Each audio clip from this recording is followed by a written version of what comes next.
Good morning, students.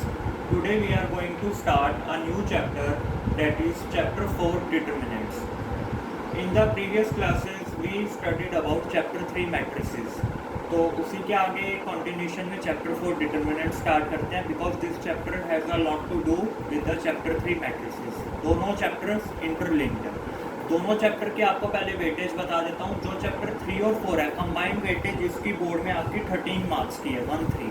13 marks की है combined weightage. Individual weightage board ने नहीं बताई. तो ये चैप्टर भी काफ़ी इंपॉर्टेंट है, लाइक मैट्रिसेस चैप्टर. तो चलिए स्टार्ट करते हैं. सबसे पहले इंट्रोडक्शन देता हूँ कि एक डिटर्मिनेंट होता क्या है. आपने चैप्टर 3 में पढ़ा होगा कि एक मैट्रिक्स, स्क्वायर मैट्रिक्स. सपोज आपने एक मैट्रिक्स पढ़ा ए बी सी डी, एक स्क्वायर मैट्रिक्स पढ़ा. आपको पता है कि आपने एक डेटा को अरेंज कर दिया इस मैट्रिक्स फॉर्म में. अगर मैं इस मैट्रिक्स को, स्क्वायर मैट्रिक्स को एक वैल्यू अलॉट कर दूं तो उस वैल्यू को कहते हैं हम डिटर्मिनेंट. अगर इस स्क्वायर मैट्रिक्स ए को मैं कोई वैल्यू अलॉट कर दूं, रियल वैल्यू अलॉट करूं या कॉम्प्लेक्स वैल्यू, तो उसकी जो वैल्यू आएगी उसको हम बोलते हैं डिटर्मिनेंट. तो इट इज रिप्रेजेंटेड बाय, अभी मैं बताऊंगा कि डिटर्मिनेंट वैल्यू अलॉट कैसे करते हैं और कैसे वैल्यू फाइंड आउट करते हैं. अभी थोड़ा बेसिक बता रहा हूँ. It is represented by determinant A. ये मॉड ए नहीं है, सिंबल वही है मॉड वाला जो हमने मॉडुलस फंक्शन पढ़ा था. तो इसको हम बोलते हैं डिटर्मिनेंट ए या फिर DETA, डिटर्मिनेंट ए, या फिर डेल्टा. अभी आपको इतना ध्यान में रखना है कि कोई भी मेरे पास स्क्वायर मैट्रिक्स है तो उसको मैं एक वैल्यू अलॉट कर सकता हूँ, रियल वैल्यू या कॉम्प्लेक्स वैल्यू. उस वैल्यू को हम डिनोट करते हैं डिटर्मिनेंट ए से, ऐसे भी लिख सकते हैं, या फिर DETA और डेल्टा. ये इसके नोटेशंस हैं कि एक स्क्वायर मैट्रिक्स ए को डिटर्मिनेंट से कैसे रिप्रेजेंट करते हैं. एक चीज़ और ध्यान में रखनी है, जितने भी स्क्वायर मैट्रिसेस हैं उन्हीं का आप डिटर्मिनेंट निकाल सकते हो. जितने भी स्क्वायर मैट्रिसेस हैं जिनमें रोज एंड कॉलम्स इक्वल होती हैं उन्हीं का आप डिटर्मिनेंट फाइंड आउट कर सकते हो. बाकी किसी का डिटर्मिनेंट फाइंड आउट नहीं हो सकता. अब मैं आपको बताऊंगा कि how to find the determinant value of a matrix of various orders.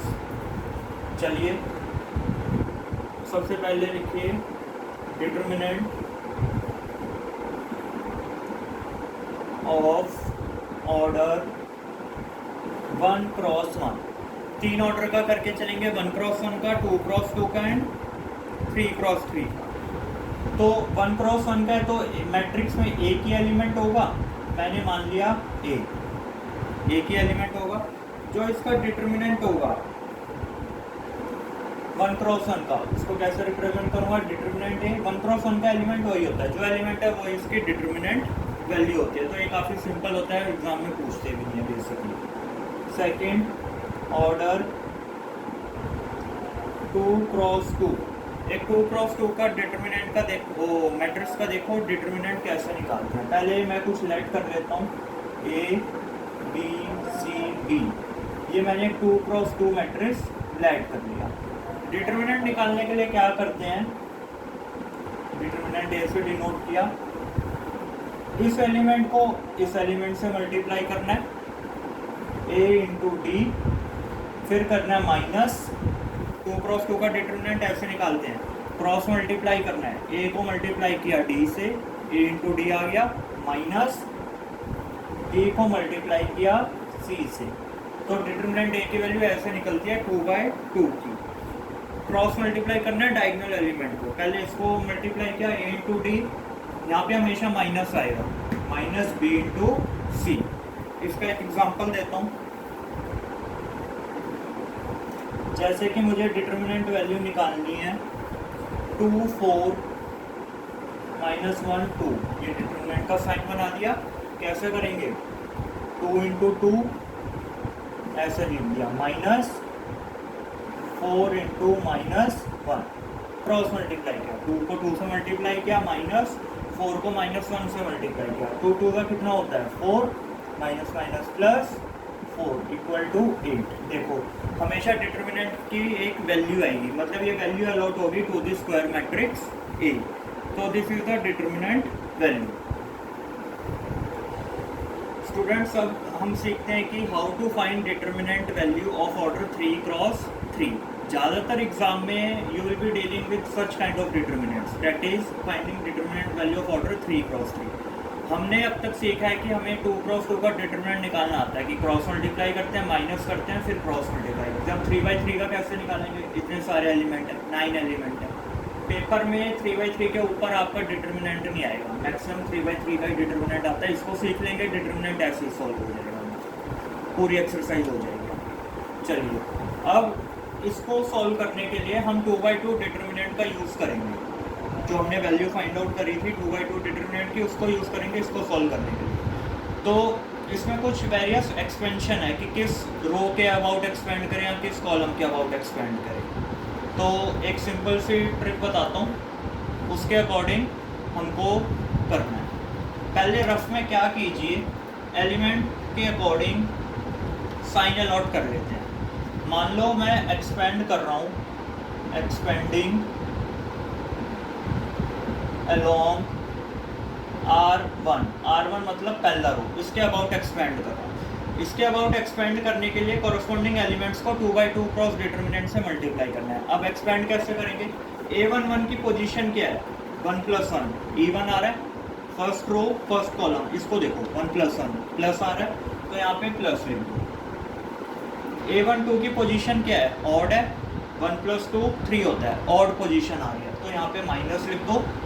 A13 की पोजीशन क्या है, पॉजिटिव है, 1 + 3 4 होता है, विच इज E1। आपको सबसे पहले ये देखना है कि अगर if you are expanding the determinant along R1, तो आपको पोजीशन देखनी है कि ऑड पोजीशन आ रही है या E1 आ रही है। मैंने देखा यहाँ पे E1 आ रही है, A11 एलिमेंट, 1 + 1 2, 1 + 2 3, 1 + 3 4, ये E1 आ रही है, ऑड आ रही है, E1 आ रही है। तो E1 के लिए प्लस साइन का यूज़ करना है, ऑड के लिए माइनस साइन का, E1 के लिए प्लस साइन का। मैं ये आपको एक्सपेंड करा रहा हूँ अलोंग R1 कि R1 के अबाउट एक्सपेंड कैसे करना है। ऐसे आप R2 के अबाउट भी एक्सपेंड कर सकते हो, R3 के अबाउट भी, कॉलम 1 के अबाउट भी एक्सपेंड कर सकते हो, कॉलम 2, कॉलम 3। तो एक एग्जांपल के तौर पे R1 का बताओ, देखो एक्सपेंड कैसे करेंगे।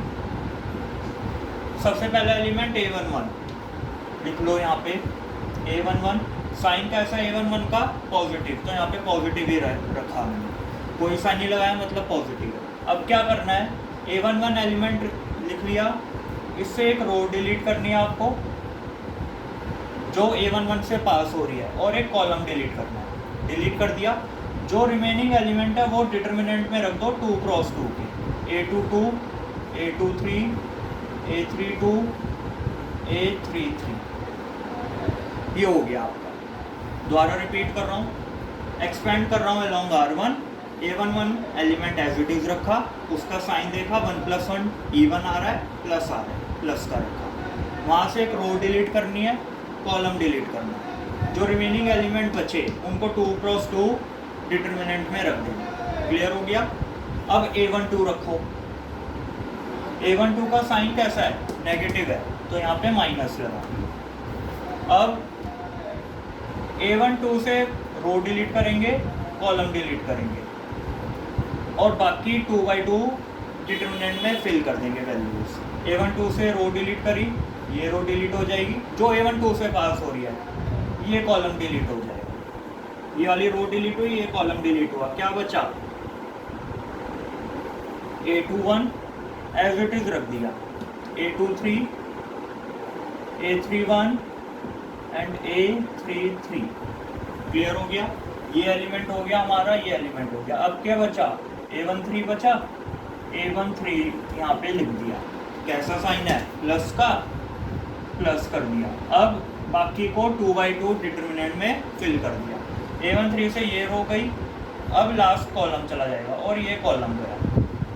एक रो डिलीट करनी है जो उस एलिमेंट से पास हो रही है, कॉलम डिलीट कर, क्या बचा, A21 A22 A31 A32, ये बचा। ये आपका इजीली सॉल्व हो जाएगा। A11 इंटू, ये तो वही है 2/2 अभी सिखाया है, इसको इससे मल्टीप्लाई करना है, माइनस इसको इससे करना, A22 into A33 minus A23 into A32 minus A12, ये भी सोल्व हो जाएगा आपका, प्लस A13 ये भी सोल्व हो जाएगा। तो ऐसे आप 3/3 का डिटरमिनेंट फाइंड आउट करते हो। अब मैं आपको इसका एक एग्जांपल देता हूँ, क्योंकि ये फॉर्मूला वगैरह तो हमें कुछ लर्न करना नहीं। एग्जांपल देता हूँ, उसमें मैं आपको एक्सपेंड करके बताता हूँ कि डिटरमिनेंट को एक्सपेंड कैसे करना है। ऐसे ही आप R1 2 के अबाउट एक्सपेंड कर सकते हो। तो उसमें मैं आपको डिफरेंट केसेस बता दूंगा कि R1 के अबाउट एक्सपेंड करके देखो डिटरमिनेंट की वैल्यू क्या आ रही है, R2 के अबाउट एक्सपेंड करोगे तो सेम वैल्यू आएगी। चलिए एक एग्जांपल लेते हैं, उससे और क्लियर होगा। आई होप ये कंसेप्ट क्लियर हुआ होगा। अगर आपको ये कंसेप्ट क्लियर नहीं हुआ, एक बार फिर वीडियो देखो, एग्जांपल जो करा रहा हूँ वो देखो, पूरा क्लियर हो जाएगा। चलिए स्टार्ट करते हैं। Example, evaluate delta equal to, delta मैंने बताया था डिटरमिनेंट होता है 1 2 4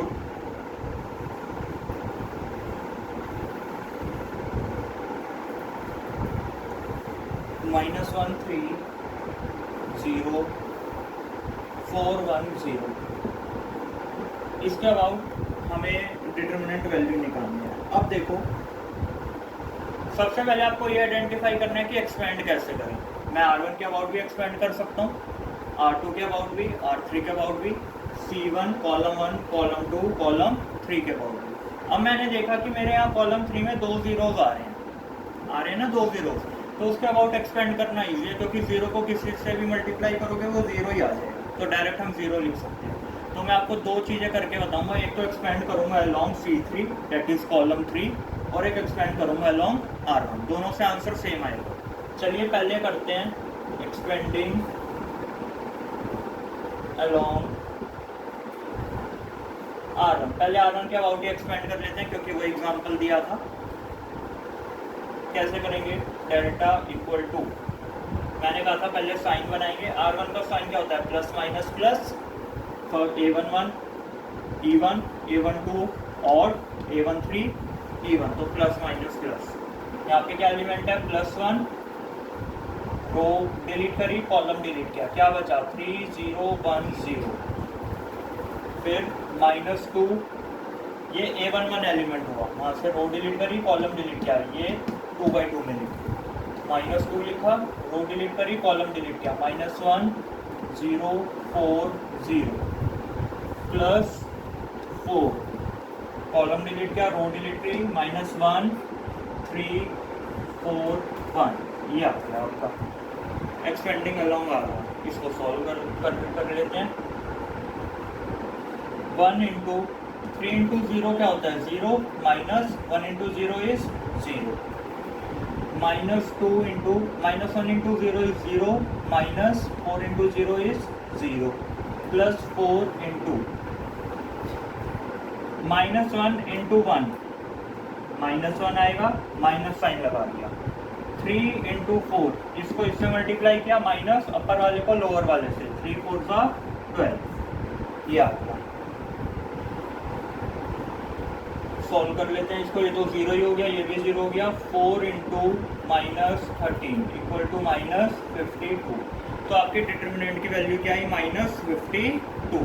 अब मैं एक और आपको बताता हूँ कि जब मैं इस डिटरमिनेंट को एक्सपेंड करूँगा अलॉन्ग C3, क्योंकि वहाँ पे 2 जीरोज आ रहे हैं, तो उसके साइन देखते हैं। A13 पॉजिटिव, E1 आ रहा है 1 + 3, A23 नेगेटिव, और A33 लास्ट एलिमेंट होता है A33, वो भी पॉजिटिव है, ये साइन आएंगे। चलिए सॉल्व करते हैं। 4 कॉलम रो, -1 3 4 1, -0 रो गई, कॉलम गया, 1 2 4 1, +0 रो गई, कॉलम गया, 1 2 -1 3, ऐसे रो गई, कॉलम गया। अब देखो ये तो 2 0 ही हो गए, सिंपल हो गया। 4 into -1 into 1 is -1, -4 into 3 is 12, बाकी 2 0 हो गए। 4 इंटू -13 इज -52, तो ये आपका delta. I hope concept clear हो गया होगा। फर्स्ट एक्सरसाइज में आपका यही है कि डिटर्मिनेंट कैसे फाइंड आउट करेंगे ऑफ 3/3 2/2। चलिए अब एक्सरसाइज स्टार्ट करते हैं स्टूडेंट्स। अब स्टार्ट करते हैं एक्सरसाइज 4.1 ऑफ एनसीईआरटी। पहला question, evaluate the determinant 2 4। Her type की एक एक प्रॉब्लम करते हैं। जो पार्ट नहीं करा रहा आपको अपने आप प्रैक्टिस करना होगा। 2 4 -5 -1 इसकी वैल्यू डिटरमाइन करनी है डिटर्मिनेंट की। कैसे कहा था, इसको इससे मल्टीप्लाई करूँ 2 × -1। जब भी कोई सिंबल नहीं लगा रहा मतलब मल्टीप्लाई करो 2 × -1 माइनस इसको इससे मल्टीप्लाई करो 4 × -5। जब भी पेयर में आप मल्टीप्लाई कर रहे हो हमेशा बीच में माइनस आएगा, इस बात का ध्यान। 2 × -1 इज -2 माइनस प्लस 5 4 का 20 20 - 2 इज 18। तो काफ़ी सिंपल क्वेश्चन था, इसकी वैल्यू आपकी 18 आ गई। चलिए अब करते हैं सेकंड क्वेश्चन का first part. cos theta minus sine theta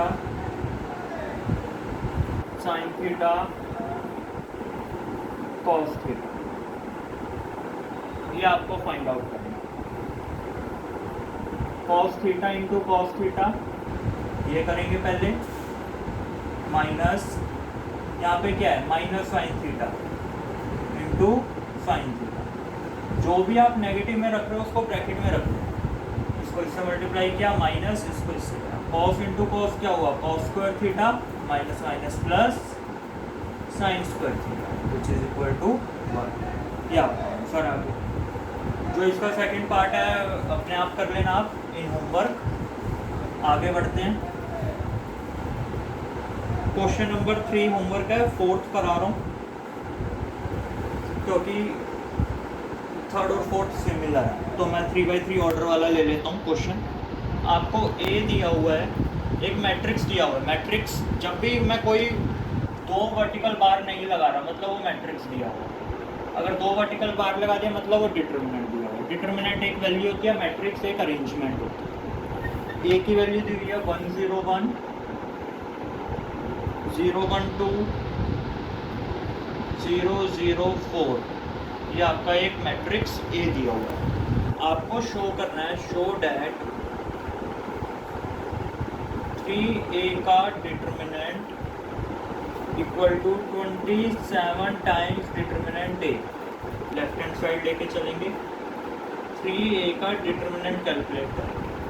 अब देखो क्या डिफरेंस है। 3a का डिटर्मिनेंट का मतलब है पहले जो मैट्रिक्स ए है उसको 3 से मल्टीप्लाई कर रहा हूँ, फिर पूरे का डिटर्मिनेंट ले रहा हूँ। मतलब 3 को पहले मैट्रिक्स ए से मल्टीप्लाई किया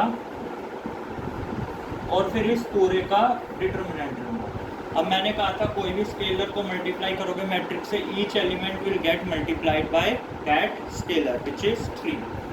3 × 1 3, 3 × 0 0 3 0 3 6 0 0 12 इसका डिटर्मिनेंट है। समझ आया? ये पहले 3 को मल्टीप्लाई किया मैट्रिक्स से, ये आया मैट्रिक्स बना आपका, इसका डिटर्मिनेंट है। डिटर्मिनेंट हमेशा मैट्रिक्स का लेते हैं। तो पहले 3a को कैलकुलेट किया क्योंकि a एक मैट्रिक्स है 3/3 का, तो 3a भी एक मैट्रिक्स होगा, मैट्रिक्स ही आया। फिर इसका डिटर्मिनेंट ले लिया। अब क्या करेंगे, एक्सपेंड कर देते हैं, किसी के अबाउट भी कर दो। C1 के अबाउट एक्सपेंड कर देता हूँ क्योंकि 2 0 आ रहे हैं, वो 0 ही हो जाएगा। तो लिखो एक्सपेंडिंग along C1। एक्सपेंड किया along C1।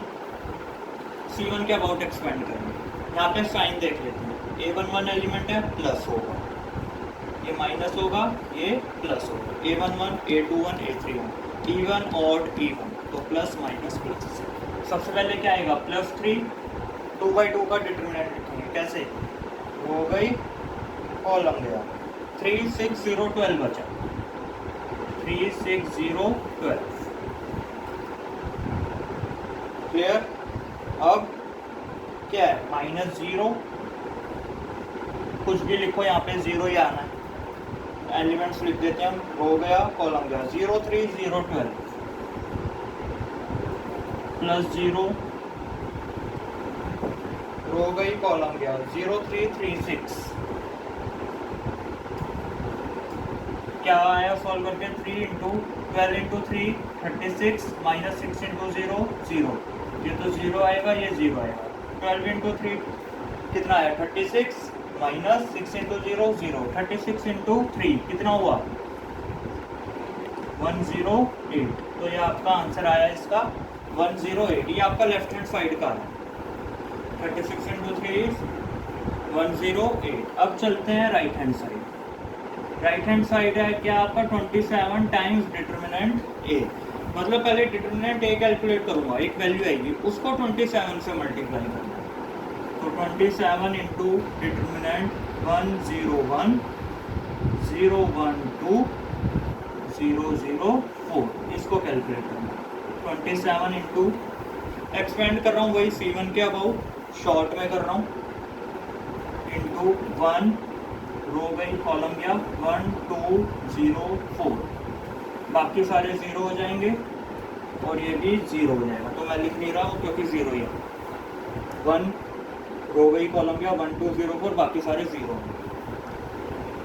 27 into 1 into 4 is 4 minus 2 into 0 is 0, 1 into 4 is 4 minus 2 into 0 is 0, 27 into 4 108, LHS equal to RHS, ये आपका प्रूफ हो गया। तो इस टाइप के क्वेश्चन आपके प्रूफ हो गए। स्टूडेंट्स अभी हमने इससे पहले क्वेश्चन नंबर 4 करा था, क्वेश्चन 5 आपका पूरा होमवर्क है, simply you have to evaluate the determinant. मैंने आपको मेथड बताया था, किसी भी एक्सपेंड करो किसी भी रो के against R1 R2 R3, it's up to you. Question 6 भी होमवर्क है, इवैल्यूएट करना है डिटरमिनेंट, मैं 7th क्वेश्चन कर रहा हूँ। Find the values of x, find values of x if first part 2 4 5 1 का determinant equal to 2x 4 6x का डिटरमिनेंट, वैल्यू बतानी है x की, 2 4 5 1 का determinant equal to 2x 4 6x। अब देखो जैसा मैट्रिसेस में करते थे, कंपेयर करा देते थे कॉरस्पॉन्डिंग एलिमेंट को, वो नहीं होगा डिटरमिनेंट, बिकॉज डिटरमिनेंट क्या एक वैल्यू है, मैट्रिक्स नहीं है। अगर ये मैट्रिक्स होता तो कंपेयर करा देता, 2 equal to 2x, x equal to 1, 4 equal to 4, ऐसे कंपेयर करा देता कॉरस्पॉन्डिंग एलिमेंट, क्योंकि मैट्रिक्स का एक अरेंजमेंट है एलिमेंट्स का, ये क्या है डिटरमिनेंट एक वैल्यू है। तो इस डिटरमिनेंट को सॉल्व करेंगे, इस डिटरमिनेंट को सॉल्व करेंगे, एक इक्वेशन बनेगी x में, उस x के लिए हम सॉल्व करेंगे उसको। चलिए इस डिटरमिनेंट को सॉल्व करते हैं, 2 into 1 2 minus 5 into 4 20 equal to 2x into x क्या हो जाएगा 2x स्क्वायर हो जाएगा, 2x को अगर x में मल्टीप्लाई किया 2x स्क्वायर हो जाएगा, माइनस 6 इंटू 4 24, 2 माइनस 20 कितना minus 18 equal to 2x square minus 24, minus 18 plus 24 equal to 2x square, 24 minus 18 क्या हुआ 2x square equal to 6, x square equal to 3, तो x की वैल्यू क्या आएगी प्लस माइनस √3, तो ये आपकी x की वैल्यू आ गई। तो जब भी डिटरमिनेंट दो ये आपको इक्वल दे रखे हो, आपको वो कैलकुलेट करके सॉल्व करके इक्वेशन सॉल्व करनी है, कंपेयर नहीं कराना है एलिमेंट। सिमिलर आपका क्वेश्चन इसका पार्ट नंबर 2 है, वो आप होमवर्क कर लीजिए, और क्वेश्चन नंबर 8 भी आपका बिल्कुल सिमिलर है, तो वो भी आपका होमवर्क हो गया। सिंपल क्वेश्चन है, डिटरमिनेंट सॉल्व करके वैल्यू निकालनी है। तो ये क्लास आपकी ये 4.1 हो गई, 4.1 एक्सरसाइज होगी ऑफ चैप्टर 4 डिटरमिनेंट। ये फर्स्ट पार्ट था चैप्टर 4 डिटरमिनेंट का वीडियो का, काफ़ी एक्सरसाइज है। नेक्स्ट लेक्चर में मैं आपको बताऊंगा प्रॉपर्टीज ऑफ डिटरमिनेंट, जैसे हमने एलिमेंट्री रो ऑपरेशंस करे थे मैट्रिसेस में, ऐसे डिटर्मिनेंट में कुछ ऑपरेशंस हैं जिन्हें हम कहते हैं प्रॉपर्टीज़। उन प्रॉपर्टीज़ को अप्लाई करके आपकी वैल्यू निकल जाती है डिटर्मिनेंट की। तो काफ़ी इजी हो जाता है क्वेश्चन, क्योंकि जब कॉम्प्लेक्स क्वेश्चन आएंगे तो उनमें काफ़ी प्रॉब्लम होगी कि मैं डिटर्मिनेंट पूरा निकाल रहा हूँ, तो प्रॉपर्टीज़ से लगा के सॉल्व हो जाता है। So thank you so much for attending the first lecture of chapter 4 determinant. I'll see you in the next lecture and I'll take up properties of determinant. If you like this video, do not forget to like, share and subscribe my channel. Thank you so much. I'll see you in the next lecture.